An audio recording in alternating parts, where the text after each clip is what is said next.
to my channel. I'm Dr. Paige. I'm a family doctor raising a family in the Northeast, and today we're going to talk about natural ways to lower your blood pressure. We're going to focus on diet, exercise, and a special breathing technique as it pertains to lowering your blood pressure naturally. 1 and 2.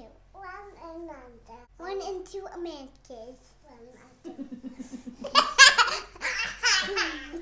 She's right. 1 in 2 Americans has high blood pressure. So if that's you or somebody that you love, let's get right into it. We're going to talk about the DASH diet and the Mediterranean diet.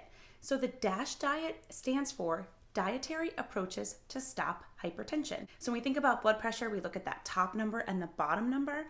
By following the DASH diet, you could lower that top number, systolic blood pressure, by 11 points. The lower number, diastolic, by 6 points. The DASH diet focuses on some very specific foods: fruits, vegetables, whole grains, legumes and beans, low-fat and non-fat dairy, and nuts. It does leave out sugar-sweetened beverages, sugar-sweetened foods, and processed foods, and specifically red meat. But I would much rather focus on all of the foods you can eat. I'm going to put a whole bunch of resources in the description below because I want you to have the tools to take a deep dive, to come up with recipes and meal planning and really look at these foods in detail. I'm going to pull out whole grains as a subcategory because I think we throw that word around a lot, but we don't really describe what it is. So I'm talking about whole rolled oats, whole wheat bread, or whole grain bread. As long as whole wheat is the first ingredient, whole wheat rye, barley, quinoa gets counted in that. Quinoa is a seed, but really acts as a whole grain. Brown rice, even corn. These are foods that are really good for you. Even if you have diabetes, if you have high cholesterol, if you have fatty liver, this diet can work for you with all of those conditions as well. What makes the DASH diet so effective is that it's high in vitamins and minerals like potassium and magnesium and B vitamins. And it is specifically low in inflammatory foods like red meat and processed meat, and also low in sodium. So sodium is just a measure of the amount of salt in our diet. The DASH diet is pretty strict on sodium and really says you should limit it to 2,000 or 1,500 milligrams of sodium or less per day. The biggest culprits for sodium in our diet are processed foods, deli meats, red meats, and canned goods. I'm going to put in a comment down below my favorite way to eat a whole grain, a whole fruit, a vegetable, and a nut for a breakfast meal. If you've got a favorite way to enjoy these foods, put a comment down below. We can all share together and we can all get healthier one bite at a time. I don't want to forget about the Mediterranean diet, which has been shown to reduce all-cause mortality. So meaning you follow a Mediterranean diet and you have a lower chance of dying from anything. The biggest risks with high blood pressure are heart attack and stroke, but if you follow the Mediterranean diet, you can lower those risks across the board. It is very similar to the DASH diet, focuses on whole foods, whole grains, lots of fruits and vegetables, but also the Mediterranean diet includes olive oil and fish.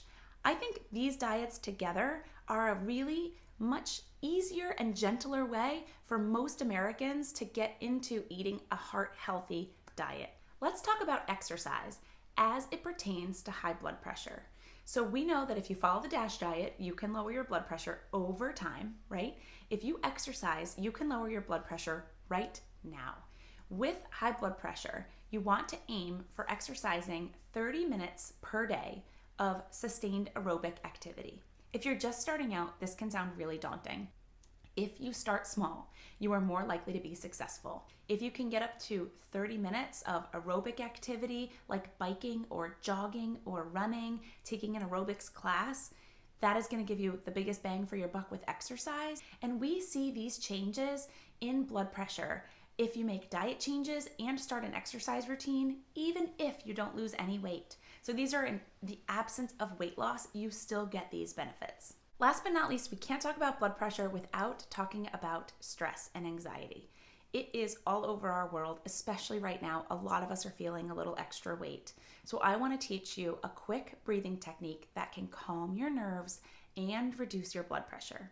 This was created by Dr. Andrew Weil. He's an integrative physician. I'm going to put some links down below so you can learn this technique, but we're going to do it together right now. It's called 4-7-8 breathing. What it is, breathing in for a count of 4 through your nose if you're able, holding your breath for a count of 7, and blowing out through your mouth for a count of 8. In for 4, hold for 7, out for 8. When you blow that breath out, you want to try and make a whooshing sound. Okay, here we go together. We're going to breathe in.